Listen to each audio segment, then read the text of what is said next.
কি অবস্থা, কেমন আছে সবাই?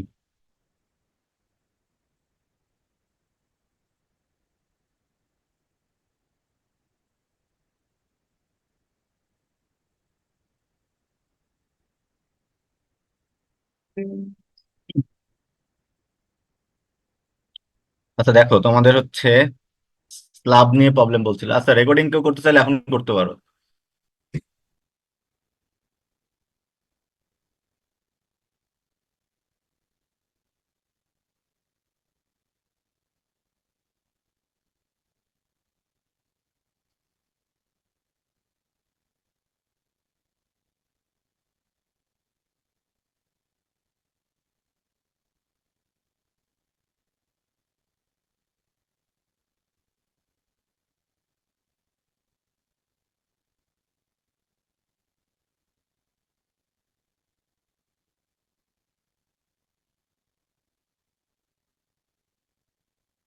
দেখো, পরীক্ষা হলে তোমাদের তিন টাইপের স্ল্যাব থাকবে। একটা হচ্ছে ওয়ান ওয়ে, একটা টু ওয়ে, আর একটা হচ্ছে তোমার ফ্ল্যাট প্লেট।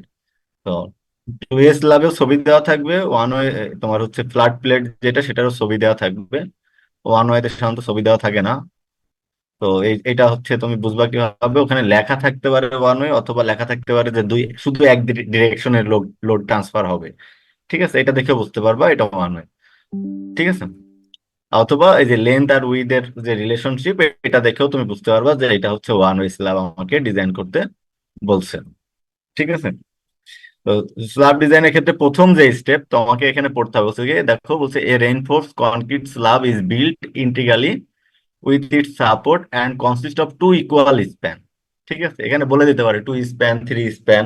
যেমন অ্যাসাইনমেন্টে আমরা বলে দিচ্ছি থ্রি স্প্যান, এবং অ্যাসাইনমেন্টের ক্ষেত্রে আমরা বলছি যে মিডিল স্প্যানটা ডিজাইন করতে। ঠিক আছে, আর যেহেতু টু স্প্যান বলছে, তাহলে এখানে হচ্ছে সবগুলো স্প্যানই সেম।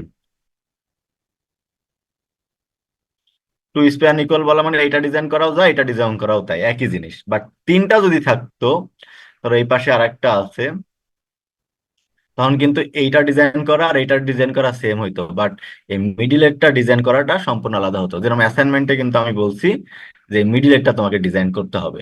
ঠিক আছে, অ্যাসাইনমেন্টে বলা হয়েছে এটা ডিজাইন করতে, কিন্তু ক্লাসে আমি বলছিলাম যে দুইটা স্প্যান দেওয়া আছে, এটা ছিল না, দুইটা স্প্যান দেওয়া। তো এই একটা ডিজাইন আর এই যে কোনো একটা ডিজাইন করা সেম। ঠিক আছে, আর কি এইভাবে লিটারেচার লেখা থাকতে পারবে, দা ওয়ার্কিং লাইভ লোড দেওয়া আছে এত। ঠিক আছে, লাইভ লোডের সাথে তোমার হচ্ছে সেল পয়েন্টটা তোমাকে বের করে নিতে হবে, as well as floor finishing দেওয়া থাকলে সেটা অ্যাড করতে হবে। প্রথম স্টেপ যেটা আমাদের ওয়ান ওয়ে স্ল্যাব ডিজাইনের ক্ষেত্রে, সেটা হচ্ছে তোমার স্ল্যাব থিকনেস বের করা। তো বলছে মিনিমাম স্ল্যাব থিকনেস কত হবে, সেটা নির্ভর করবে যে এখানে তোমার কন্ডিশন কোনটা, simply separate beam, one one continuous, both in continuous, cantilever. এই অঙ্কে একটু ভুল আছে। এখানে হচ্ছে তোমার যেটা ভুল আছে সেটা হচ্ছে যে দুইটা বিম যদি এভাবে থাকে পাশাপাশি, তো এইটার ক্ষেত্রে কিন্তু শুধু এক পাশে কন্টিনিউয়াস, এই পাশে কিন্তু কন্টিনিউয়াস হয়নি। তার মানে কেসটা হওয়ার কথা ছিল ওয়ান ইন কন্টিনিউয়াস, বাট এখানে লেখছে হচ্ছে তোমার টু ইন কন্টিনিউয়াস বা বোথ ইন কন্টিনিউয়াস। তো তোমরা এটা ব্যবহার করবা না, এটা হচ্ছে তোমাদের হচ্ছে দেখে বুঝবা যে এটা হচ্ছে তোমার ওয়ান ইন কন্টিনিউয়াস হবে, এবং ফর্মুলা হওয়ার কথা ছিল L/30। যেহেতু আমরা ইউএসডি মেথড ব্যবহার করব, আমাদের এগুলো জানার প্রয়োজন নাই। ঠিক আছে, এই সরি ডাব্লিউএসডি মেথড ব্যবহার করবো, ইউএসডি মেথড জানার প্রয়োজন নেই, শুধু ডাব্লিউএসডি টার জন্য এই চারটা ফর্মুলা জানলেই হবে। ঠিক আছে, এই চারটা ফর্মুলা, L/25, L/30, L/35, এবং এবং L/12। তো দেখো, তো প্রথম কাজ কি বললাম, আমাদের স্ল্যাব থিকনেস বের করা। তো স্ল্যাব থিকনেস এলটা কিসে থাকে, সাধারণত ফিটে দেওয়া থাকে। এটাকে তুমি কি করবা, 12 দিয়ে গুণ করে ইঞ্চিতে নিয়ে আসবা। তারপরে তোমার কন্ডিশন অনুযায়ী 30 হবে না 35 হবে না 25 হবে, বসানোর পরে তুমি স্ল্যাব থিকনেসটা পেয়ে যাবা, দ্যাট ইজ টি পেয়ে যাবা। ঠিক আছে। স্যার দেন আমরা এখানে কি বললাম, 25 এর রাউন্ড করে নিতে হবে, 0.25?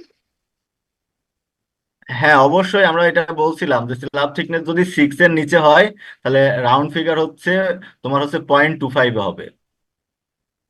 0.25 এ রাউন্ড ফিগার গুলো, যারা 0.14 আসছে 0.25 হবে। যদি হচ্ছে 6 এর উপরে ধরো 6.14 আসছে, তাহলে আমরা কিন্তু এটা 6.5 নিতাম। 0.5 এ রাউন্ড রাউন্ড করতে হবে তখন। বুঝতে পারছো? জি স্যার। তাহলে এই দুইটা কেস, তাহলে আমাদের স্ল্যাব থিকনেস বের করার পরে আমাদের মূলত আছে লোড ক্যালকুলেশন। লোড ক্যালকুলেশনের ক্ষেত্রে আমরা বলছিলাম যে আমাদের হচ্ছে তিন টাইপের লোড থাকতে পারে। একটা হচ্ছে ডেড লোড।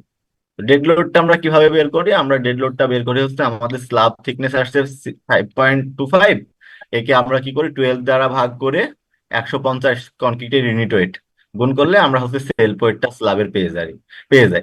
এখানে অ্যাকচুয়ালি আরো একটা ওয়ান ওয়ান গুণ আছে, যেহেতু আমরা হচ্ছে ভলিউম বের করি। তো ভলিউম সাধারণত ডিজাইন করার ক্ষেত্রে আমরা 1 ফিট স্ট্রিপ ধরে ডিজাইন করি। তো তাহলে দৈর্ঘ্য 1 ফিট, প্রস্থ 1 ফিট, উচ্চতা হচ্ছে 5.25 স্ল্যাবের। তাহলে দৈর্ঘ্য প্রস্থ উচ্চতা করলে তুমি ভলিউম পাবা। তো ভলিউম ইন্টু ইউনিট ওয়েট করলেই তো টোটাল ওয়েট পাবা। ঠিক আছে। বাট 1 ফিট 1 ফিট দুইটা ফিটে আছে, বাট এই 5.25 ইঞ্চিতে আছে বলে একে 12 দিয়ে ভাগ করে তোমাকে ফিটে নিয়ে আসতে হচ্ছে। আর যেহেতু ইউনিট ওয়েটটা তোমার ফিট কিউবে দেওয়া থাকে, এটার 150 পাউন্ড পার ফিট কিউব, এজন্য সবগুলোকে ফিটে নিয়ে আসতে হচ্ছে। যেহেতু 1 ফিট 1 ফিট ফিটে আছে, 5.25 কে আমরা 12 দিয়ে ভাগ করে ফিটে নিয়ে আসছি। তো তোমাদের এত কিছু না জানলে হবে যে থিকনেসটাকে আমি 12 দিয়ে ভাগ করে জাস্ট ইউনিট ওয়েট দিয়ে গুণ করলে তুমি হচ্ছে টোটাল যে ডেড লোড সেটা পাবা। এর সাথে সাথে অনেক সময় থাকে যে ফ্লোর ফিনিশটা দেওয়া থাকতে পারে কোশ্চেনে, যে ফ্লোর ফিনিশ আছে হচ্ছে তোমার 25 সিএফটি, অথবা ফ্লোর ফিনিশ এরকম বলে দিতে পারে 2 ইঞ্চি ফ্লোর ফিনিশ আছে। তাহলে একই ভাবে 2 ভাগ 12 ইন্টু, এটার ক্ষেত্রে 120 দিয়ে করি আমরা, যে এই একই ফর্মুলা 2 ভাগ তোমার 12 ইন্টু 120। ঠিক আছে। তো নর্মালি মনে হয় পরীক্ষা হলে এরকম থাকার কথা না, তোমার নর্মালি হচ্ছে থাকার কথা হচ্ছে ডিরেক্ট ফ্লোর ফিনিশ বলে দেওয়া থাকতে পারে যে 25 বা 30 আছে। তাহলে কি হবে, ডেড লোড এই 66-র সাথে তোমার ওইটা যোগ করে নিবা। তো দুইটা ডেড লোড পাইলা। আর লাইভ লোড তোমার অঙ্কে বলেই দেওয়া থাকবে, সেটা হচ্ছে তোমার 100 হোক 80 হোক 90 হোক, যেটা বলে দেওয়া থাকবে সেটা তুমি নিবা। তাহলে এই দুইটা যোগ করলে বা তিনটা যোগ করলে আমরা যে ভ্যালুটা পাবো সেটাকে আমরা বলছি টোটাল ডাব্লু। ঠিক আছে। এখন মোমেন্ট ক্যালকুলেশন করার ক্ষেত্রে আমরা দেখো যে যেটা নিয়ে কথা বলতেছিলাম, যে আমার স্প্যান কয়টা আগে দেখতে হবে। যে আমাদের যদি স্প্যান দুইটা না তিনটা।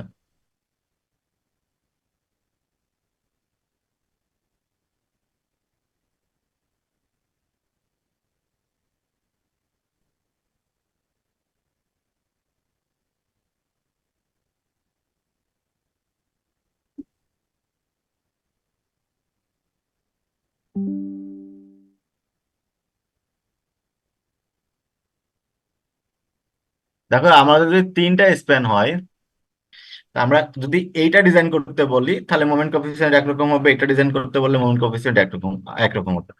বা যদি দুইটা স্প্যান হয় যে এই পাশেরটা নাই, তাহলে শুধু এই দুইটা নিয়ে কাজ করলে মোমেন্ট কোফিসিয়েন্ট একরকম। মোমেন্ট কোফিসিয়েন্টের ক্ষেত্রে আমরা হচ্ছে তোমার গতদিন ফর্মুলা দেখাইছিলাম যে কিভাবে হচ্ছে কত আসতে পারে।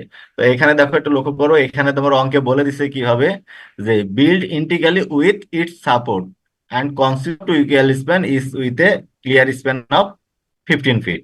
ঠিক আছে। তো তোমার হচ্ছে রেস্ট কিসের পরে আছে, নর্মালি ইন্টিগ্রালি থাকলে এটা বিমের পরে থাকে। যে বিল্ট ইন্টিগ্রালি যদি বোঝায় তাহলে এটা বিমের পরে আমরা বুঝি যে স্ল্যাবটা হচ্ছে তোমার বিমের উপরে আছে। ঠিক আছে। আর যদি তোমার বলে দিত ডিরেক্ট কলামের উপরে আছে, অথবা তোমার হচ্ছে আনরেস্টেড কোনো কন্ডিশনের উপরে আছে বা ব্রিক ওয়ালের উপরে আছে, তাহলে কেসটা আলাদা। ঠিক আছে, তিনটা কেস, ব্রিক ওয়াল, একটা হচ্ছে বিম, আর একটা হচ্ছে কলাম। যদি বিল্ড ইন্টিগ্রালি বলা থাকে তাহলে বুঝবা শিওর হচ্ছে এটা বিম। ঠিক আছে। তো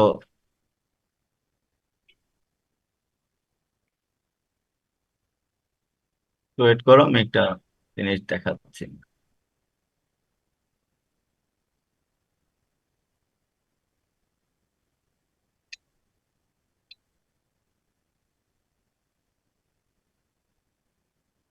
আসছে। ঠিক আছে, দেখো এই যে এখানে আমরা বলতেছি যে যদি হচ্ছে তিনটা এন্ড থাকে তাহলে ফর্মুলা হচ্ছে এখান থেকে নিতে হবে, আর দুইটা এন্ড থাকলে ফর্মুলা হচ্ছে এখান থেকে নিতে হবে। ঠিক আছে। তো পরীক্ষার জন্য তোমরা আপাতত এই এই কয়টা পড়লেই হবে, দুইটারটা পড়লেই হবে, এই কয়টা। ঠিক আছে। এখন দেখো এখানে তো কোনটা আছে, যে একটা বলা আছে জিরো, প্রথম জিরোটা, এখানে দেখো তিনটা ভ্যালু দেওয়া আছে, এ হবে রো হলো তোমার হচ্ছে কলাম ওয়াইজ। প্রথম জিরোটা হচ্ছে ব্রিকের জন্য বা আনরেস্টেন্ড কন্ডিশনের জন্য। ঠিক আছে। তারপরে ভ্যালুটা হচ্ছে স্প্যান্ডেল দ্যাট ইজ বিমের জন্য, তারপরে ভ্যালুটা দেওয়া হচ্ছে কলামের জন্য। কারণ এই এই কলামটাকে আমরা বলি হচ্ছে এক্সটেরিয়র কলাম, আর এই কলামটাকে আমরা বলি হচ্ছে ইন্টেরিয়র কলাম। তো এই দেখো আমাদের অঙ্কে যদি বলা থাকে, এই দেখো আমরা মোমেন্ট যখন বের করছি তখন লেখছি, দেখো যে এখানে লেখছি হচ্ছে নেগেটিভ মোমেন্ট, ও সরি এটা না, এখানে দেখো বের করছি যে তিনটা moment: at interior support, at mid span, at exterior support. ঠিক আছে।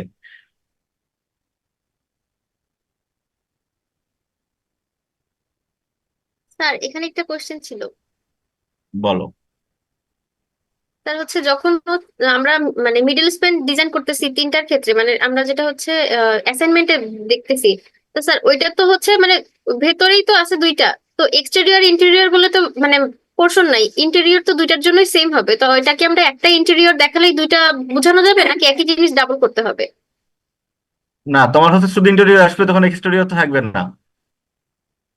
তুমি দেখো এই যে এইটার ক্ষেত্রে চিন্তা করো, জি স্যার, কারণ হচ্ছে মানে এখানে দুইটা তোমার কর্নারে তো একই রকম। দেখো তোমার জি তিনটা স্যার। যখন থাকছে মোমেন্ট কিন্তু দুই পাশে সেম, দেখছো? জি স্যার। মোমেন্ট কিন্তু সেম, তার মানে হচ্ছে তোমার তাহলে তো এখানে একটা এক্সটেরিয়র দেখালেই হবে স্যার, কাজই দুইটা হবে। তো আলাদা হ্যাঁ, করে এখানে দেখানো। দুইটা মোমেন্ট আসবে, শুধু শুধু দুইটা মোমেন্ট আসবে। জি স্যার। আর ওকে, যখন ধন্যবাদ স্যার। যখন হচ্ছে আমার দুইটা স্প্যান থাকবে তখন কি হচ্ছে যে একটা এক্সটেরিয়র থাকবে, একটা ইন্টেরিয়র থাকবে। তো এক্সটেরিয়র যেহেতু বিম বলে দিছে, বিম বললে কত হবে, 1/24 হবে কোফিসিয়েন্ট, মিড স্প্যানে আসবে হচ্ছে 1/14, এবং ইন্টেরিয়র সাপোর্টে আসবে 1/9। যদি আমার কলাম বলে দিত তাহলে সাপোর্টে আসতো, দেখো শুধু পার্থক্যটা কিন্তু প্রথমটাই, বাকি মোটামুটি সেম। দেখো যদি কলাম বলতো তাহলে প্রথমটাকে আসতো 1/16, মিডিলে আসতো 1/14, আর সাপোর্টে ইন্টেরিয়র সাপোর্টে আসতো 1/9। আর এই পাশেরটা সেম, আমি এটা ডিজাইন করতে পারলে এটা ডিজাইন করতে, এটার কেস কিন্তু সেম। ঠিক আছে। আর যদি তোমার রেস্টেন্ট কন্ডিশনারির উপরে যদি স্ল্যাবটা হয় তাহলে সাপোর্টে মোমেন্ট আসবে কত, জিরো, আর মিড স্প্যানে আসবে 1/11, আর ইন্টেরিয়রে কিন্তু 1/9ই তোমার থাকতেছে, 1/9 ওটা সবার জন্য। তো যখন আমরা স্ল্যাব ডিজাইন করব, তো আমাদের আগে দেখতে হবে যে কোন স্প্যান ডিজাইন করতে বলছে, কয়টা স্প্যান আছে। হ্যাঁ। তো সেটার উপর নির্ভর করে তোমাকে হচ্ছে মুভমেন্ট কোফিসিয়েন্ট গুলো নিতে হবে। তো আমি বললাম অ্যাসাইনমেন্টের ক্ষেত্রে আমি এটা দিচ্ছি, বাট হচ্ছে তোমার পরীক্ষার হলের জন্য এটা থাকার কথা, এইটা যদি থাকে তো তোমাদের এই কোফিসিয়েন্ট গুলো আপাতত মনে রাখার দরকার নাই, অ্যাসাইনমেন্টের সময় তো দেখেই করতে পারতেছো। এই ক্ষেত্রে হচ্ছে এই এই এই এই 3 3 6 7টা কোফিসিয়েন্ট একটু মনে রাখবা কার জন্য কোনটা। ঠিক আছে। তো আমাদের দেখো অঙ্কে বলে দেওয়া আছে কত, যে ইন্টেরিয়র সাপোর্ট কত, কোফিসিয়েন্ট হচ্ছে 1/9। দেখো এখানে তাই দেখাচ্ছে, ইন্টেরিয়রে কত, 1/9। তাহলে এখানে ফর্মুলা যদি আমি বসাই, এখানে ফর্মুলা হচ্ছে মোমেন্ট ইন্টেরিয়র মোমেন্ট বা মোমেন্ট অ্যাট ইন্টেরিয়র সাপোর্ট, আমরা লিখতে আছে 1/9। বাকি ফর্মুলা হচ্ছে ডাব্লু এল স্কোয়ার, সবগুলোর সাথে ডাব্লু এল স্কোয়ার থাকবে, খালি কোফিসিয়েন্ট আলাদা। 1/9 ডাব্লু, ডাব্লু কত আমি ক্যালকুলেশন করে পাইছি তোমার হচ্ছে দেখো এখানে 166। আর এল কত, এল আমাদের অঙ্কে বলে দিছিল 15 feet clear span, clear span 15 feet, তাহলে 15 স্কোয়ার। অনেক সময় ক্লিয়ার স্প্যান বলা থাকে না, কি বলা থাকে, যে তোমার সেন্টার টু সেন্টার বলা থাকে। ঠিক আছে। এবং অনেক সময় এরকম বলা থাকে যে সেন্টার টু সেন্টার বলে দিয়ে বিমের ডাইমেনশন বলে দিছে, ধরো বিম বলে দিছে হচ্ছে 12 ইঞ্চি উইথ, 12 ইঞ্চি হলে দুই পাশ থেকে যদি 6 ইঞ্চি 6 ইঞ্চি বাদ দিয়ে দিবা তাহলে সেন্টার টু সেন্টার তুমি সেন্টার টু সেন্টার থেকে তুমি ক্লিয়ার স্প্যানটা পেয়ে যাবা। ঠিক আছে। যে বলে দিছে সেন্টার টু সেন্টার 15। ঠিক আছে। এবং বিম বলে দিছে 12 ইঞ্চি উইথ, তাহলে দুই পাশ থেকে 6 ইঞ্চি 6 ইঞ্চি বাদ যাবে, তার মানে 1 ফিট বাদ যাবে, তার মানে তখন কি সেন্টার টু সেন্টার থেকে তুমি হচ্ছে 1 ফিট বাদ দিয়ে ক্লিয়ার স্প্যান পেয়ে যাবা হচ্ছে 15, এই 14, সরি। এভাবে তোমার হচ্ছে অনেক সময় এরকম থাকতে পারে, তো পরীক্ষা হলে এরকম থাকার কথা না। মানে জাস্ট আমি বলতেছি, তুমি তো যখন প্র্যাকটিক্যাল ফিল্ডে যদি কখনো করা লাগে তখন দেখবা যে এরকম হচ্ছে চেঞ্জ আছে, যে তোমার হচ্ছে সেন্টার টু সেন্টার ডিস্টেন্স জানো কিন্তু তোমার লাগবে ক্লিয়ার, তাহলে বিমের উইথ থেকে বাদ দিয়ে দিবা। ঠিক আছে। তাহলে তোমরা এভাবে WL² দিয়ে গুণ করলে তুমি মোমেন্ট পেয়ে যাবা। যেহেতু এলটা হচ্ছে ফিটে আছে, তাহলে মোমেন্টটা হচ্ছে তোমার পাউন্ড ফিটে আসবে, কারণ লোডটা আছে পাউন্ডে আর এলটা আছে ফিটে। ঠিক আছে, তাহলে পাউন্ড ফিটে আসবে। ঠিক সেম ভাবে মিড স্প্যানে 1/14 ব্যবহার হবে, বাকিটা WL²। ঠিক সেম ভাবে এক্সটেরিয়র সাপোর্ট যেটা, যে এই যে এটা এক্সটেরিয়র সাপোর্ট, এখানকার মোমেন্ট আসবে হচ্ছে 1/24। 24। এইখানকার মিড স্প্যান, এটার মোমেন্ট আসবে হচ্ছে 1/14। আর এটা হচ্ছে ইন্টেরিয়র সাপোর্ট, এর মোমেন্ট আসবে হচ্ছে 1/9। এভাবে মোমেন্ট গুলো ক্যালকুলেশন করে ফেললাম। আর মোমেন্ট ক্যালকুলেশন করার পরে প্রবলেম যেটা, যে সেটা আমাদের চেক দিতে হবে যে ডেপথটা ঠিক আছে কিনা। তুমি যে থিকনেসটা T=5.25 নিছো, এটা অ্যাকচুয়ালি তোমার ভ্যালিড কিনা। এটা তুমি একটা জাস্ট অ্যাজাম্পশন রুল ব্যবহার করে বা থাম রুল ব্যবহার করে বের করছো। তো এইটা আমাকে একটু চেক করতে হবে। এইটা কেন বের করছি থাম রুল অনুসারে, কারণ হচ্ছে আমার এই লোডটা জানা দরকার ছিল, যে স্ল্যাবের ডেড লোড অ্যাকচুয়ালি কত আসতে পারে। ঠিক আছে, এই জন্য আমাদের বের করতে হয়েছে এটা, না হলে এটার কাজই ছিল না। এখন এইটা যে প্রোভাইড করতেছে এটা ঠিক আছে কিনা একটু চেক দিতে হবে। তো চেক দেওয়ার জন্য আমাদের এই যে কমন ফর্মুলা জানি, M=FC/2KJBD²। তো এখানে দেখো, তুমি এম এর মান জানো কত, কোন এমটা হবে সবচেয়ে ম্যাক্সিমাম যেটা, যে আমাদের এইটার ভিতরে, এই তিনটার ভিতরে যেটা ম্যাক্সিমাম সেটা নিব। ঠিক আছে, কারণ কি, যে ম্যাক্সিমামটা স্যাটিসফাই করলে বাকি যে ছোটগুলো সেগুলো স্যাটিসফাই করে যাবে। তাহলে এখানে ম্যাক্সিমাম এমটা বসাবো। এফসির মান তোমরা বের করতে পারো, জে এর মান বের করতে পারো, কে এর মান বের করতে পারো। বি কত, বি হবে স্ল্যাবের ক্ষেত্রে আমরা বলছি সব সময় হ্যাঁ। স্ল্যাবে 12 ইঞ্চি উইথ ধরে আমরা ডিজাইন করি, 12 ইঞ্চি বা 1 ফিট, তাহলে বি এর মান অলওয়েজ 12 হবে। তাহলে এখানে দেখো, তাহলে তুমি D² এর মানটা খালি জানো না, তাহলে ডি সমান কি লেখা যায়, বাকিগুলো ওই পাশে তুলে দিয়ে √ওভার। এখন দেখো, এম এর মান জানো, এফসির মান জানো, কে এর মান জানো, জে এর মান জানো, B=12 জানো, যদি বসাই দাও তুমি দেখলা যে তোমার আসলে অ্যাকচুয়ালি ডি দরকার ছিল হচ্ছে 3.75। ঠিক আছে, এবং টি আর টি এর ভিতরে একটু পার্থক্য আছে। কেমন, যে আমরা যদি একটা স্ল্যাবের কথা চিন্তা করি, এইটা আমাদের স্ল্যাব। ঠিক আছে, এইখানে রড দেওয়া আছে, নিচে একটা ক্লিয়ার কভার আছে। টি বলতে আমরা বুঝি হচ্ছে সম্পূর্ণ থিকনেসটা, আর ডি বলতে বুঝি হচ্ছে এখান থেকে এই মিডিল পর্যন্ত। তোমার সম্পূর্ণ দেওয়া আছে হচ্ছে, এই সম্পূর্ণটা দেওয়া আছে এখান থেকে এই পর্যন্ত দেওয়া আছে হচ্ছে তোমার 5.25। বাট তোমার এখান থেকে এই পর্যন্তই লাগবে হচ্ছে কত পাইছো, 3.75। তাহলে কি করতে হবে, এখান এই 5.525 থেকে ডি বের করার সিস্টেম হচ্ছে যে আমাদের হচ্ছে ডি সমান টি থেকে বিয়োগ দিতে হবে। কি বিয়োগ দিতে হবে, একটা হচ্ছে clear cover, clear cover CC, clear cover minus হচ্ছে আরেকটা বাদ দিতে হবে রডের অর্ধেক, half of rod, diameter of rod, diameter of rod, কারণ এই যে মিডিল পর্যন্ত আসতে হবে, অফ রড। ঠিক আছে, তো ক্লিয়ার কভার স্ল্যাবে কত, 0.75 ইঞ্চি। তাহলে 5.25 থেকে তুমি 0.75 বাদ দিবা, আর বাদ দিবা কত, হাফ অফ ডায়া। তো সাধারণত আমরা রডে স্ল্যাবে সাধারণত ম্যাক্সিমাম আমরা 12 মিলি ব্যবহার করি। 12 মিলি মানে হচ্ছে ½ ইঞ্চি ব্যবহার করা হয়, ½ ইঞ্চি রড ব্যবহার করা হয়। তো ½ ইঞ্চি রডের আবার যদি অর্ধেক হয় তাহলে কত হবে, এটা 0.25। তাহলে এটা যোগ করলে আমি দেখতেছি আমাদের ডি আসছে 4.25। তো প্রোভাইড করেছো তুমি 4.25, কার রেসপেক্টে, টি এর রেসপেক্টে ডি প্রোভাইড করা হচ্ছে 4.25, আর তোমার ডি লাগবে হচ্ছে 3.75। তার মানে তুমি সেফ জোনে আছো, তোমার ডি চেক ওকে আছে। এখানে দেখো একবারে ডি প্রোভাইড সমান কি লিখছে, 5.25 - 1। তো এই ওয়ানটা কোথায় থেকে আসছে সেটা আমরা লিখছি, যে ক্লিয়ার কভার হচ্ছে 0.75, আর হাফ হাফ অফ রডের ডায়া, হাফ হাফ রডের ডায়া কত, সাধারণত আমাদের ½ ইঞ্চি রড ব্যবহার করা হয় স্ল্যাবে, তার অর্ধেক হলে 0.25 ভাগ করলে আমি হচ্ছে তোমার স্ল্যাব থিকনেস ডি প্রোভাইডেড কত পেয়ে যাব। যখন ডি প্রোভাইডেড আমাদের জানা হয়ে যাবে, তখন কাজ হচ্ছে আমাদের রেনফোর্সমেন্ট বের করা, স্টিল ক্যালকুলেশন।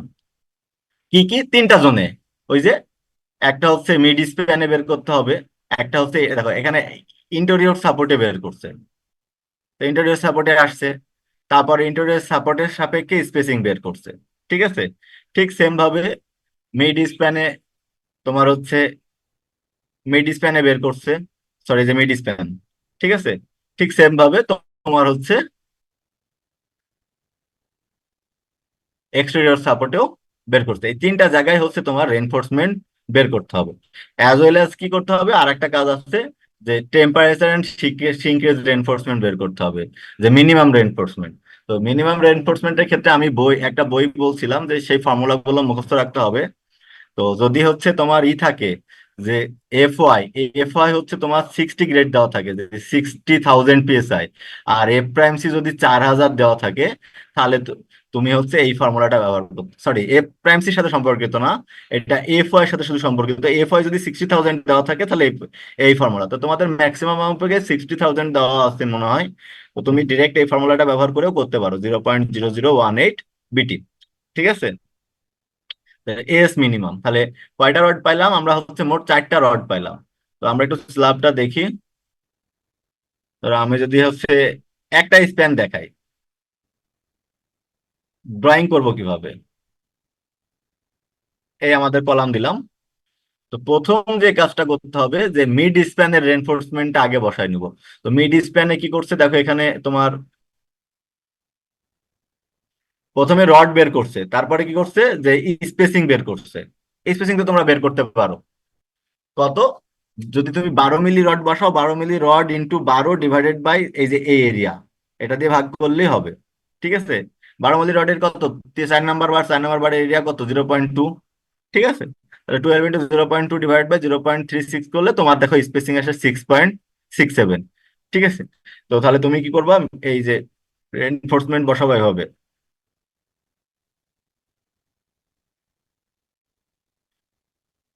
মিডলের রড এইটা। ঠিক আছে, এবং এইখানে তুমি এভাবে লিখে দিবা, যে দাগ টেনে এভাবে তীর চিহ্ন দিয়ে লিখে দিবা, যে এটা লিখে দিবা যে প্রোভাইড 12 মিলি রড বা 12 মিলি বার অ্যাট দ্য রেট অফ 6 কত, এটা 6.67 আসছিল, একটু সেফটি রাখতে হয়, মানে রাউন্ড ফিগারে নিয়ে আসার জন্য আমরা নিচের দিকে সেফটি নিচ্ছি। তো এটা 6.5 ইঞ্চি সেন্টার টু সেন্টার। ঠিক সেম ভাবে কি হবে, তুমি হচ্ছে ইন্টেরিয়র সাপোর্ট পাবা। ইন্টেরিয়র সাপোর্টে কি বলছে দেখো, সে 12 মিলি রডই ব্যবহার করছে, স্পেসিং কত, এটা 4.3 আসছে। তাহলে 12 মিলি রডের স্পেসিং এখানে তুমি বসাই দাও, দিয়ে এখানে লিখে দিবা 12 মিলি রড তোমার হচ্ছে 4.3 সেন্টার টু সেন্টার। ঠিক সেম ভাবে এটা এখানেও আসবে, এখানে তুমি লিখে দিবা যে তোমার হচ্ছে এটা কত আসছে যেন, নিচে দেখো সবার এক্সটেরিয়র, এক্সটেরিয়রটা কত আসছে, যে তোমার আসছে এটা হচ্ছে 11.43। তো এইখানে হচ্ছে 11.43। তো এইখানে যখন এই এক্সটেরিয়রটা বের করার সময় একটা জিনিস মাথায় রাখতে হয়, সেটা হচ্ছে ম্যাক্সিমাম স্পেসিং যাতে ক্রস না করে যায়। আমাদের স্ল্যাব থিকনেস কত আসছে, 5.25। তো 5.25 এর হচ্ছে দ্বিগুণ, এর বেশি স্পেসিং হইতে পারবে না, 2টির বেশি স্পেসিং হইতে পারবে না। যদি 2 দ্বিগুণ করে কত আসছে, 10.5। এইটা অ্যাকচুয়ালি আসছিল 11.43, কিন্তু তোমার বসানো উচিত কিন্তু 10.5 ইঞ্চির নিচে, উপরে তুমি বসাইতে পারবা না। মানে দরকার এটা, কিন্তু তুমি হচ্ছে মিনিমাম একটা রিকোয়ারমেন্ট আছে, সেটা হচ্ছে স্ল্যাব থিকনেসের দ্বিগুণ স্পেসিং হইতে পারবে না, তার বেশি স্পেসিং হইতে না। তাহলে ম্যাক্সিমাম কত, স্ল্যাব থিকনেসের দ্বিগুণ। তাহলে 5.25 × 2, 10.5 ইঞ্চি সেন্টার টু সেন্টার আমরা বসাইলাম। ঠিক আছে, তো এই যে রডটা বসাইলাম, এই রডটা আমরা বলতেছি হচ্ছে তোমার মেইন রেনফোর্সমেন্ট। এর সাথে আমাদের কিন্তু এই যে ডিস্ট্রিবিউশন রেনফোর্সমেন্ট বসাইতে হবে। কোনটা, এই যে এইটা বের করলাম, যে 0.0018 বিটি। ঠিক আছে, এটা কত আসছে, 0.19 ইঞ্চি স্কোয়ার। এখানে দেখো স্পেসিং কত নিছে, 12 ইঞ্চি সেন্টার টু সেন্টার। তো এইটাও হচ্ছে তোমার এই 10.5 এর উপরে বসাইতে পারবা না। তো সেম ভাবে এটা হচ্ছে এরকম গোল্লা গোল্লা করে বসবে। ঠিক আছে, এখানে আরো আছে, আমরা দেখবো একটা ফুল ড্রয়িং দেখবো, তো এইভাবে বসে আমি তোমাকে দেখাচ্ছি। অথবা তুমি চাইলে আমি যেরকম প্ল্যানের বসাইছিলাম বড় করে, সেয়াই বসাইতে পারো। উম, দাঁড়াও, এখানে রেনফোর্সমেন্ট কি ওয়ান ওয়ে স্ল্যাবের জন্য? হ্যাঁ, ঠিক আছে, এটা ওয়ান ওয়ে স্ল্যাবের জন্য। এই যে তোমাকে হচ্ছে এইভাবে বসাইতে হবে। এই যে আমরা যেরকম আমরা হচ্ছে দুইটা স্প্যান দেখাই না, একটা স্প্যান দেখো, আমি কি দিছি, মিডিলে দিছি, আর কি করছি, টপে দিছি, এই পাশে টপে দিছি। মোটামুটি এইভাবে বসাইলেই তোমার হবে।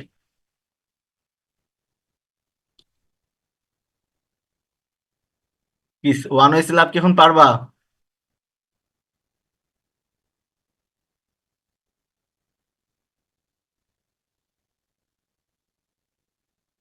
হ্যাঁ, আবার রিভাইজ করতেছি, যেহেতু এটা সহজ অনেক, এটা পারা উচিত।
একটু। হ্যাঁ, এই যে দেখো, এক্সটেরিয়র সাপোর্ট যখন আমরা করছি তখন কি আসছে দেখো, আসছে হচ্ছে 0.21। স্যার ক্যালকুলেশন এক্সটেরিয়র করে না স্যার, দেখছি। Interior sir. হ্যাঁ, স্যার ইন্টেরিয়র দেখো এই যে হ্যাঁ, আসছে এই জায়গায় একবার তিন মোমেন্ট। নাম্বার বার একবার 4 নাম্বার বার ক্যালকুলেশন করছে, এটা একটু কনফিউশন। ও আচ্ছা আচ্ছা, এইটা এটা এটা হচ্ছে আমি বলি, 3 নাম্বার বার ক্যালকুলেশন করে আসছে, দেখছে যে 2.36, স্পেসিংটা অনেক কাছাকাছি। ঠিক আছে, মানে এত কাছাকাছি যদি তুমি রড বাঁধো, তোমার কনক্রিট প্লেসমেন্ট করা একটা সমস্যা। আচ্ছা আচ্ছা। এক সেকেন্ড হচ্ছে লেবার কস্ট বেড়ে যাবে, কারণ প্রচুর রড বাঁধতে হবে। তো সাধারণত হুম, 4 ইঞ্চির নিচে স্পেসিং আমরা দেয়া প্রোভাইড করা পছন্দ করি না। তোমার 4 ইঞ্চির নিচে চলে আসছে, তুমি রডের ডায়ামিটার বাড়ায় দাও, যাতে স্পেসিংটা আচ্ছা। বেড়ে যায়। জি স্যার বুঝছি। স্যার আরেকটা হচ্ছে এক্সটেরিয়র, ওখানে হচ্ছে আমরা যখন হচ্ছে 2T সে বেশি চলে আসবে, তখন হ্যাঁ, যখন যদি তুমি আমার ক্যালকুলেশন স্পেসিফিক। করছো এক্সটেরিয়রে আসছে দেখো 11.43, বাট আসছে কি টুটির থেকে বেশি না। তুমি হ্যাঁ সবসময় ব্যবহার করবা টুটি, লিখে দিবা যে স্যার। ম্যাক্সিমাম স্পেসিং টুটি, দ্যাট ইজ 2 ইন্টু এত, তাহলে এত আসছে, তাহলে ওইটা প্রোভাইড করবা। ও আচ্ছা আচ্ছা। না না নাকি স্যার হচ্ছে আমার হচ্ছে স্টিলের ডায়ামিটার কমানো বাড়ানো লাগবে এরকম? না, তুমি হচ্ছে ধরো এখানে দেখো কয় নাম্বার দিছে, 12 মিলি দিছে, 11 পয়েন্ট। হ্যাঁ, এখানে 10 মিলি দিলে একটু স্পেসিং কম আসতো। এখন তুমি হচ্ছে সাধারণত প্র্যাকটিক্যাল ফিল্ডে তো তোমার ইকোনমিকের একটা চিন্তা করা যায়, এখানে এত জি। ইকোনমিক করার চিন্তা করা যাবে না। তুমি যখন রড বসাবা, চিন্তা রাখবা যে তিনটা যেন একই হয়, ইন্টেরিয়র, এক্সটেরিয়র, মিড স্প্যান। ও তুমি আচ্ছা। তো রড যখন স্ল্যাবের রড তো আর কেটে কেটে দেওয়া হয় না, বেন্ড করে দেওয়া হয়। এখন তুমি 3 জায়গায় তো 3 টাইপের রড দিতে পারবা না, জি স্যার বুঝতে পারছি। একটা রডকেই তোমাকে বেন্ড করা হয়। বুঝতে পারছো? জি স্যার বুঝতে পারছি। তাহলে ওয়ান ওয়ে স্ল্যাব কি আশা করি পারবা নাকি? জি স্যার স্যার তোমার পারা সব যাবে। কিছু হ্যাঁ, স্যার এই যে রেইনফোর্সমেন্ট এই লাস্টের পার্টটুকু কতটুকু হবে আসলে, মেইনলি শুধুমাত্র কি মিনিমামটা বের করলেই হচ্ছে নাকি এর পরেরটুকু বের করতে হবে? মিনিমাম পর্যন্ত, এই যে এই পর্যন্ত অঙ্ক, এই যে মিনিমামটা বের করার পরে তুমি ড্রয়িং করে দিবা খালি, আর নিচেরটা তো আর একটা অঙ্ক। আচ্ছা। না এটা তো এখানেও আর স্যার একটা অঙ্ক। আরেকটা টেম্পারেচার বের করা তো স্যার, এই জন্য এটা মানে চিন্তা করছিলাম এটা কিসের না, জন্য। এটা না, এটা না, এটা না, এটা না। আচ্ছা স্যার। এইটা হচ্ছে, এটা অন্য অঙ্কের ক্ষেত্রে, এটা এখানেই শেষ। ঠিক আছে, এই পর্যন্তই শেষ। তাহলে স্যার আমরা হচ্ছে ওয়ান ওয়ে স্ল্যাবে যে রেইনফোর্সমেন্ট ইউজ করতেছি, তাহলে একই রেইনফোর্সমেন্ট সব জায়গায় ইউজ করবো, তাই তো? অ্যাকচুয়ালি রেনফোর্সমেন্টটা তোমার এই যেভাবে যায়, মিডের আগে আমরা সবসময় মিডেরটাই ক্যালকুলেশন করি, মানে আমরা প্র্যাকটিক্যালি, তোমার এখানে তো 3টাই দেখানো হয়েছে, একেবারে এই রডটাকে এভাবে বেঁকে যায়। ঠিক আছে, এভাবে যায়, এই রডটাও এভাবে বেঁকে এভাবে যায়। তো কি করা হয়, এখান থেকে 2টা রড থাকে ধরো, একটা রড হচ্ছে নর্মালি থাকে, আর আর একটা রড নর্মাল থেকে এভাবে বাঁকে। বুঝতে পারছো? তাহলে এই জায়গায় কি হচ্ছে, একটা রড সোজা চলে যাচ্ছে, যদি আমি এইভাবে ভিউ দেখি, একটা রড সোজা চলে যায়, একটা বেঁকে যায়। এটা বুঝবা না, এটা হচ্ছে এভাবে দেখালে বুঝবা না, ফিল্ড, অ্যাকচুয়ালি ফিল্ড ছাড়া। এটা তোমরা কি করা হচ্ছে, লাগবে আমাদের? হ্যাঁ ড্রয়িং, তোমরা হচ্ছে এত কিছু দেখানোর দরকার নাই, তোমরা ড্রয়িংটাই যে আমি যেভাবে দেখালাম, স্যার, এইভাবে এখানে যদি ড্রয়িংটা এক্সট্রা দেখো। টপ লাগে তাহলে কি আমাদের এক্সট্রা টপ দিতে হবে এখানে? এক্সট্রা টপের কথা আমি ওভাবে লিখি নাই, 2S ল্যাবের ক্ষেত্রে লিখছি, এখানে তোমার ওইভাবে না লিখলেও চলবে। মানে দেখো, এখানে আমি যে চালাকিটা করছি, জাস্ট রড শো করে দিছি। আমি বলছি যে তোমার হচ্ছে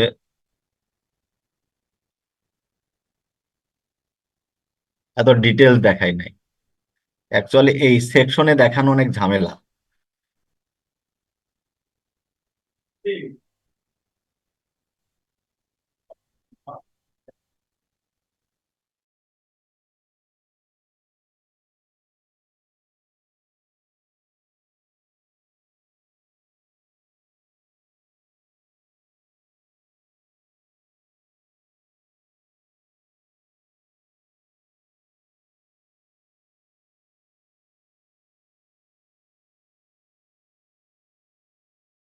ড্র করি, এটা হচ্ছে আমি সেকশন দেখাচ্ছি, হ্যাঁ। আর আমি একটা প্ল্যান নিলাম, প্ল্যানে কি হয় যে প্রথম যে রডটা, সেই রডটা এরকম স্ট্রেট দেওয়া হয় বসানোর সময়। দ্বিতীয় যে রডটা বসে সেটা হচ্ছে মিডলের দিকে নিচে থাকে, বাট সাপোর্টের কাছে আসলে এরকম বেঁকে উপরের দিকে তুলে দেওয়া হয়।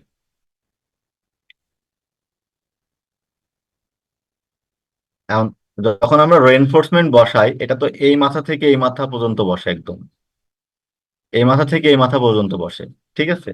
তো যখন এর পরবর্তীটা আবার স্ট্রেট, ধরো এর পরবর্তী রডটা কি আবার স্ট্রেট হয়, তাহলে সমস্যাটা হচ্ছে কি, যে যখন হচ্ছে তুমি সাপোর্টে বসাতে যাচ্ছ, এইটা দেখো, আমি প্রবলেমটা কোথায় দেখো, যে এই যে মিডিলে কিন্তু তোমার প্রত্যেকটা রড নিচেই আছে, আর নিচেই আমার লাগবে। তাহলে এই এই দুইটা রডের ভিতর যদি গ্যাপ 6 ইঞ্চি হয়, ঠিক আছে, তাহলে প্রত্যেকটা রডের ভিতর কিন্তু তোমার গ্যাপ 6 ইঞ্চি করেই আছে। বাট সাপোর্টে যাই প্রবলেম হয়েছে কি, যে এই দুইটা রড তো নিচ দিয়ে গেছে, আর এই দুইটা রড কি হয়েছে, ক্র্যাঙ্ক হয়ে উপরে উঠছে। কিন্তু আমাদের রড লাগবে কোথায়, উপরে। তাহলে এইখানে শুধু দুইটা রড আছে, মাঝের এই রডটা কি হয়ে গেছে, এটা নিচে আছে, এটা কিন্তু আমাদের কাজ করতেছে না, আমাদের যে যে পারপাসটা সলভ করা দরকার, উপরের দিকে নেগেটিভ মোমেন্ট আসছে সেটা রেজিস্ট করতে পারতেছে না। তো এই যে দুইটা দিচ্ছ, এই দুইটা তোমার দেওয়ার পরে এই যে মাঝখানে দেখো 12 ইঞ্চি গ্যাপ হয়ে গেছে, তো এখানে আরো একটা এক্সট্রা রড দিতে হয়। তো সেইটা হচ্ছে আমরা বলে দিচ্ছি যে এত এত পর পর। অ্যাকচুয়ালি প্র্যাকটিক্যাল ফিল্ডে এভাবেই কাজ করা হয়। তো তুমি হচ্ছে যদি শর্টকাটে করতে চাও, তাহলে এইখানে মিডিলে এত স্পেসিং দিয়ে দিতে পারো, এটা ইন্টেরিয়রটা এত স্পেসিং দিয়ে দিতে পারো, এক্সটেরিয়রটা এত এত স্পেসিং দিয়ে দিতে পারো, এভাবে করতে পারো। অথবা তুমি এভাবে চাইলে করতে পারো, মিডিলেরটা দেওয়ার পরে বাকি যেটা থাকবে, ধরো মিডিলে আমি 6 ইঞ্চি পর পর দিছি, তো এখানে আমার তাহলে কি হয়েছে, যে 12 ইঞ্চিতে দুইটা রড পড়ছে মাত্র। তাহলে এখন তোমার 12 ইঞ্চিতে কয়টা রড লাগবে, 4টা বা 3টা লাগবে, যখন যখন তুমি ইন্টেরিয়র ক্যালকুলেশন করছো। তো বাকিটা তোমাকে এক্সট্রা টপ হিসাবে দিতে হবে, যেটা আমরা 2A স্ল্যাবের ক্ষেত্রে দেখাইছি। 1 ওয়ে স্ল্যাবও সেম একই জিনিস, রেনফোর্সমেন্ট প্লেসমেন্ট সেম। 1 ওয়ে কি হচ্ছে, দেখো দুই দিকে রড পড়ে, এই 1 ওয়ে শুধু এই পাশে রড দিচ্ছি, কিন্তু এই বরাবর কি দিচ্ছি, ডিস্ট্রিবিউশন। আর 2 এর ক্ষেত্রে এইদিকেও মেন বার বসে, অ্যাজ ওয়েল অ্যাজ এইদিকেও মেন বার বসে, রড প্লেসমেন্ট সিস্টেম সেম। জি স্যার, বুঝতে পেরেছি। তাহলে স্যার মানে এখানে তো যে কোনো একটা ছবি আঁকলেই হবে। হ্যাঁ, তুমি একটা আঁকাইলে হবে, 1 ওয়ের ক্ষেত্রে তুমি এটা আঁকাইলেও হবে, সেকশনটা আঁকাইলেও হবে, বাট 2 এর ক্ষেত্রে তোমাকে সেকশন না আঁকানোই ভালো, প্ল্যান আঁকানো বেটার। প্ল্যানই আঁকাতে হবে ওটা। Okay sir. হুম, তুমি 2 এর প্ল্যান বুঝলে তোমার 1 ওয়ের প্ল্যান আঁকাইতে পারবা, কোনো সমস্যা নাই, কারণ 1 ওয়ে 2 এর প্ল্যানের ভিতরে 2 এর প্ল্যানে দুই দিকে রড আছে, এক পাশ হবে না, এক পাশ হবে। জি স্যার, বুঝতে পেরেছি। আর একদিকে যেটা আছে সেটা হচ্ছে ডিস্ট্রিবিউশন, যে রডটা আছে ওটা বসাতে হবে। হ্যাঁ, হ্যাঁ, দেখো এবার হচ্ছে আমরা 2A স্ল্যাব যখন ক্যালকুলেশন করবো। আচ্ছা, টাইম শেষ হয়ে গেছে, আমি একটা কাজ করে আবার একটা লিঙ্ক দিচ্ছি, হ্যাঁ তোমরা একটু আবার জয়েন করো কাইন্ডলি।